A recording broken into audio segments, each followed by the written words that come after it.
Smart 24, driving business.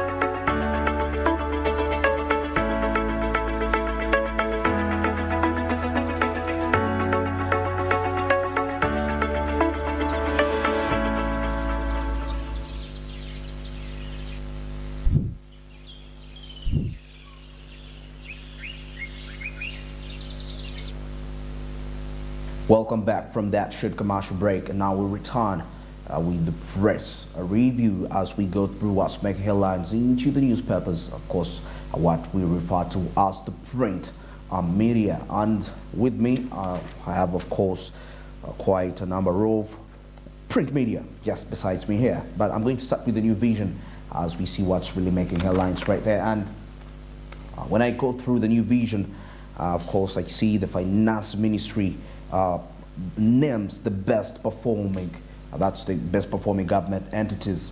Very interesting right there. And of course, when I read the report here, the best performing government entities have been named by the Ministry of Finance in collaboration with the office that's of the Prime Minister, and of course, and other stakeholders, including the civil society, carried an assessment in which they identify the best performing public entities in the previous that's financial year. The outcome of the assessment, that was made was released. That was yesterday during the National Budget Conference that was held at Kololo Conventional Grounds. And yes, very interesting.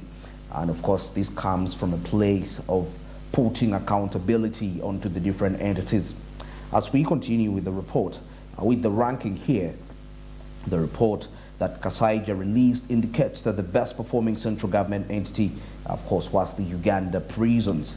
He congratulates to them for being the best performing entity in terms of allocating the required funds when allocated to them. And of course, that was followed by the Public Service Commission and followed by Uganda Tourism Board, Masaka Referral Hospital, and Equal Opportunities Commission. So that's the order right there about when they were awarding the best performing government agencies regarding that particular thing. And of course, as we continue here, the best performing local government, of course, that was even the district, followed by Singira District, Kira Municipality Council, and many others. That's quite an interesting report regarding when it comes to allocating and also rewarding the government agencies. And this should act as a lesson to other government entities to ensure that you do the necessary to ensure that actually next time you're recognized by the finance minister, and that will be of quite great benefit to the Ugandan citizens at the end of the day. And now we back here still in the New Vision, we see that 15,000 women get business skills. And when I review this, a total of 15,000 women, that's from the different parts of the country, have acquired business skills after undergoing a 6-month entrepreneurship training and coaching. That's program equipping women with the business skills is intended. That's to empower them, of course, to become thriving entrepreneurs and lift their families to a vibrant future as a way of ending poverty in Uganda. And of course, when we continue with the report, according to the Street Business School, and of course that's a local non-government organization, the NGO that uses entrepreneurship to fight poverty among women, trained women selected from the different regions, that's in Lukomera, in Luero, that's Nachifuma, in Kayunga, Uikwe, Chibiri, that's Gangu, that's in Wakiso. So that's regarding that particular report, as 15,000 women get business skills. Now I'm done with the New Vision. Let me just cross over to the Daily Monitor and see what's really making headlines there into the world of business. And I start with something so interesting, as Ruto excites Ugandan importers. Yes, excites Ugandan importers as Museveni routes for regional markets. Very remarkable right there. President Yoweri Museveni yesterday returned from Kenya with a win tendering, of course, with the win for Ugandan importers after Kenya President William Ruto reversed the mandatory transit of cargo using standard gauge railway 2. That's from Port Mombasa. So you can imagine a very interesting as conserving routes for regional markets during the inauguration of President Ruto. Uganda has been opposed to mandatory transit from cargo, that's from Mombasa Port, to Kenya's inland ports using the standard gauge railway to Kenya's neighboring countries. That's in the West Africa, in the West. During the inauguration speech, President Ruto said that he would issue instruments yesterday afternoon reverting former President Uhuru Kenyatta's SGR cargo policy. So you can see that's quite very interesting there. So I wind up this with something so remarkable here, as thousands of teachers go months without being paid a salary. Thousands of teachers on government payroll are in distress after going through 2 months, of course, without getting their salaries. A teacher in one of the universal primary education schools, that's in Wakiso district, of course, spoke to the conditions regarding what they are going through after, of course, the living conditions are high. As you can see, everything is rising up, but their income seems to be rising up, and that's the major complaint they're trying to put across when you actually go further into this report to examine it. The teachers also say their secondary school counterparts have not been spared, of course, meaning they've also not been paid at some time, and some have since been paid after complaining, but majority are yet that's to get their arrears. Of course, other teachers spoke and expressed their frustration at having no money to send to their own children, and of course, sending also their children back to school. They asked the government to expedite the process of clearing, of course, the arrears. So that's what's regarding the teachers, as they are going months without pay. So that's really quite sad right there. But of course, they have made their appeals to the government to ensure that such initiatives are handled with ultimate efficiency. And now let's head into the international news.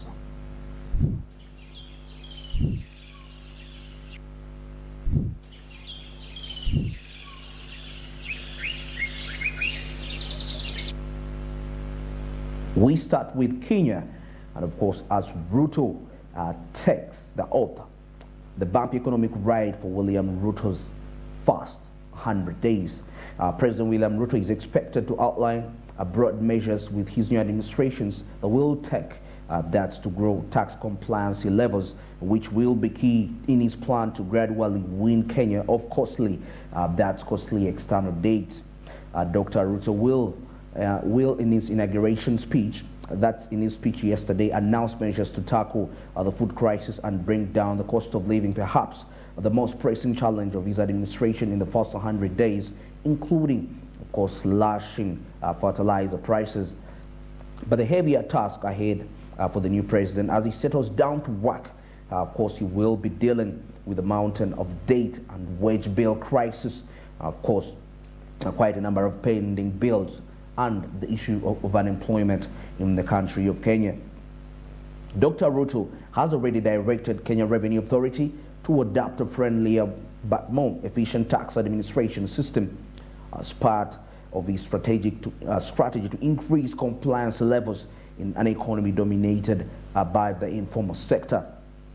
Dr. Ruto said tax compliance is a key in expanding programs that's aimed at empowering the economically underprivileged groups through what he calls the bottom-up economic model.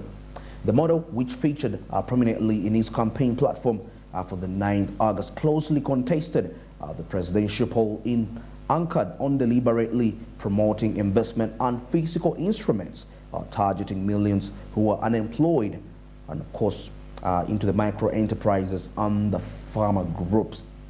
The outgoing administration, that's of Uhuru Kenyatta, grew taxes, excluding levies, building, rent, fines, and forfeiture levies from below 1 trillion shillings to 1.48 trillion shillings in the month of June 2022. The Kenyatta administration has, however, also faced criticism from the business traders who have over the years complained of tax regime that is largely unpredictable, and also one of the overburdens of a few, and it overburdens a few persons and firms that's in the informal sector with the increased taxes. As you can see, that's regarding William Ruto coming to power, and of course having quite a huge load to transfer Kenya back, of course, into an economic powerhouse. Just like any other country in Africa, Kenya is also largely struggling to clear the debt. And now let's cross over to Tanzania, as the Tanzanian government has eased its strict regulations on Bolt and the Uber services. The Tanzanian government has decided to let both companies function within its borders after the initial complaints and challenges that stirred complications, and of course these were resolved. Of course, the announcement was made by the Director General of the Land Transport Regulatory that's Authority, that's in Tanzania, that's Mr. Habib Suluo, while addressing the media in Arusha. The meeting was held on the 5th and 6th September with the African representatives that's of both companies representing the interest of the international conglomerates. Still further on this particular report, the government regulations that restricted the operations of Uber, Bolt were imposed that's on both companies back in March. Both companies were forced to cease operations effective immediately in the same month. Of course, while Uber completely adhered to the government sanctions, Bolt limited its operations to just providing services to only corporate clients. Oh wow, very interesting here.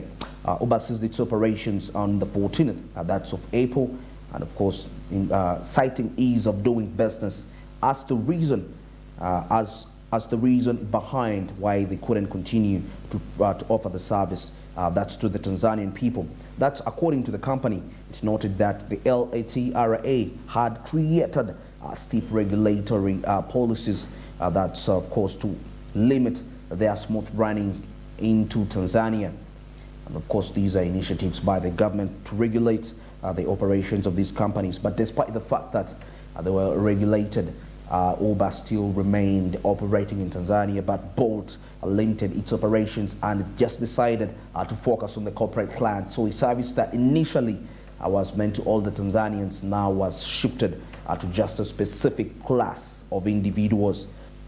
As I continue still in Tanzania, the company expressed an interest that's in working with Tanzanian government to create an enabling environment that's for international business to thrive.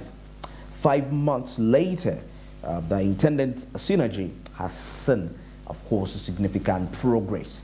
So that Bolt, that company, in talks with the Tanzanian government to ensure that they resume their operations, and also definitely it's going to be very essential to the growth and development of the economy.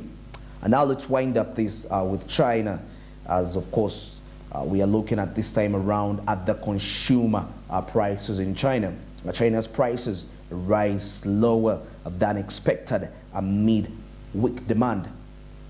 The report says China's consumers' prices rose at a slower than expected pace in the month of August, while producer inflation hit 18-month low, pointing to weak domestic demand in the world's second largest economy. And looking at the consumer price index, it increased by 2.5% from the same month of a year earlier.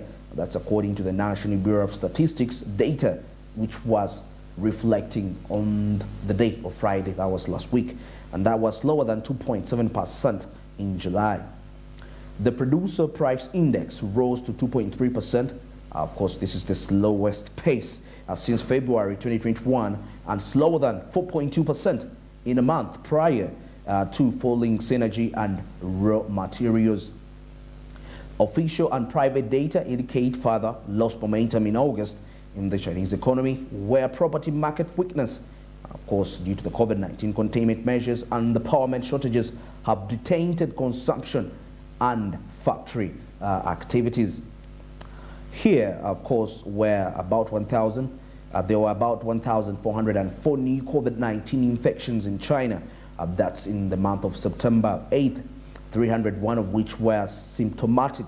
And the National Health Commission said while Chengdu has extended a lockdown, of course, for the majority of its more than 21 million citizens. So you can see that's the situation right there in China. 1,400 new cases, and of course, of which 300 of these were symptomatic. So you can see that's the situation right there, and that province is under lockdown. That is Chengdu province, of course, put under the lockdown. Still further, as I wind up this regarding the China's growth, slower growth in the consumer prices came as food prices rose to 6.1%. That's on year in August versus 6.3% in July, with non-food items that's at 1.7% from July's 1.9% rise.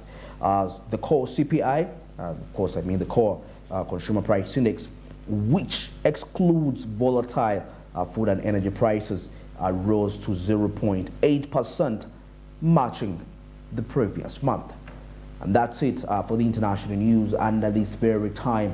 As we wrap up the hour, of course, we wind it up with the business quotes and tips, where we give you these quotes written by the different people to inspire you as a business person right there, to ensure that you make the right decisions. And of course, it's important to go beyond, to go and find out from the people that went beyond operating, that went ahead of you in terms of operating businesses. They have learned quite a lot of things. They have gone through quite a lot of experiences, and these very experiences influence them to come up with such inspirational quotes and tips. Let's get into the business tips and quotes. But firstly, let's review the business tip of the day.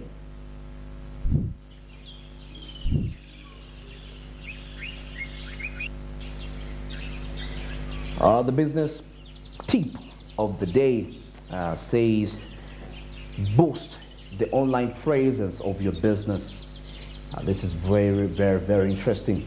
It says, no matter how successful your business is offline, its online presence will determine the future success. Having a website not only improves your visibility, but also improves your conversion rate. And in addition, it establishes your business as a reliable brand. Very interesting tip right there. And this is something that is always emphasized, and most especially in a country like Uganda. COVID-19 was a great teacher, of course, to the majority of the businesses, that they got to learn that actually you can just survive in a business without having an online presence. Just like it's been made clearly, when you have that online presence, you're going to be able to tap into the foreign markets that are beyond your area of operation. And of course, you may not really have the physical stores there, but they're going to visit your website. And some of these people, when they come into the country, of course, they go and search about where they can find certain items, and they will definitely go to the website. For example, if you have a website and probably you uploaded bags or perfumes, anything that you're dealing in, if somebody comes from another country, definitely they enter Uganda, they're going to know where they can get the best equipment. And majority of these people are so familiar with the usage of internet. And of course, they will just go onto their internet online and they search, where can I get a good bag in Uganda? And definitely, there is going to be quite a number of options.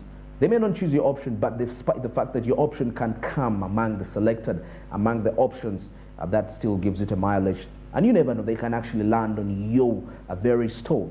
But still, it comes about being online. So you can see the online presence being something very, very remarkable in terms of business trust and brand growth. And majority of people normally will accredit your brand when it has an online presence, because, for example, you've been around people and you're discussing something probably about a product, or you're discussing about a company. Definitely one person is not going to argue probably with you that very much. They're simply going to go to internet and find out whether really that product that is being talked about is really existent. they will go to their internet, Google that out, search it out, and definitely, if they don't find it there, definitely, to them, it's going to be strange, and they won't take it serious. But if they come across that brand, when they search on the internet, and it comes, they are going to really accredit it, and they will know that the person operating this brand is really determined and a serious person. And let's wind this up with the business quote of the day.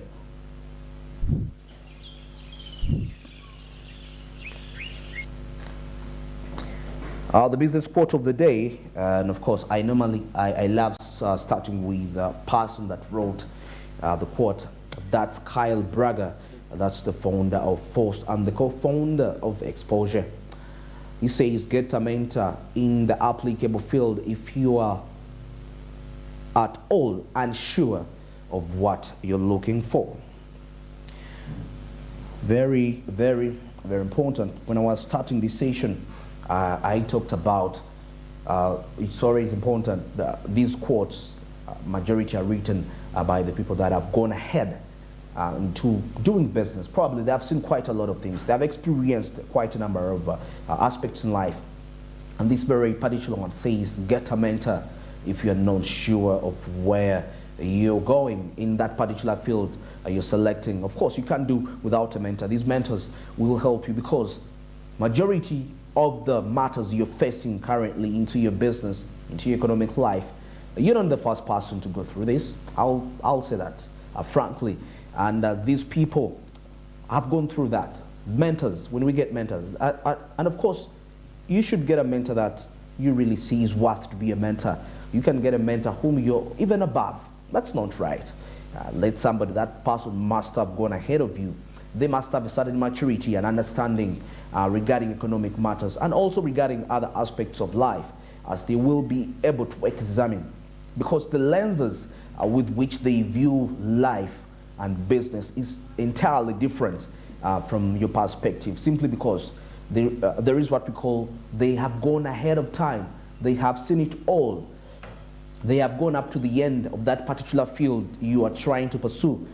You're trying to pursue engineering, but there is an engineer that has gone ahead of engineering, so he knows what it really takes. In most cases, when we are still young and we are in an age of pursuing career and success, we always have this, that everything is going to work out so easily like that. You probably think, tomorrow I'm going to invest in a business, and probably in a few days, in a few years, I'm going to be a billionaire. Probably I'm going to go graduate and I'm going to get this job straight away. But life is never straight that way. And mentors know this.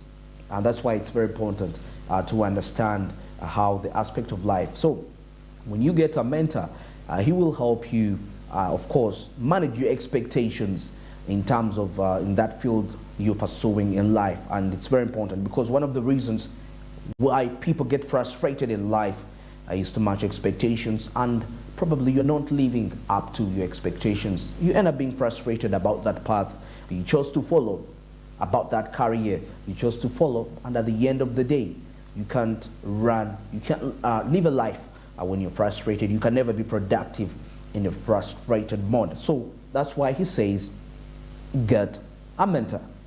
And that's it for this session. Let's get into a short commercial break. We return with the coffee court. Good morning.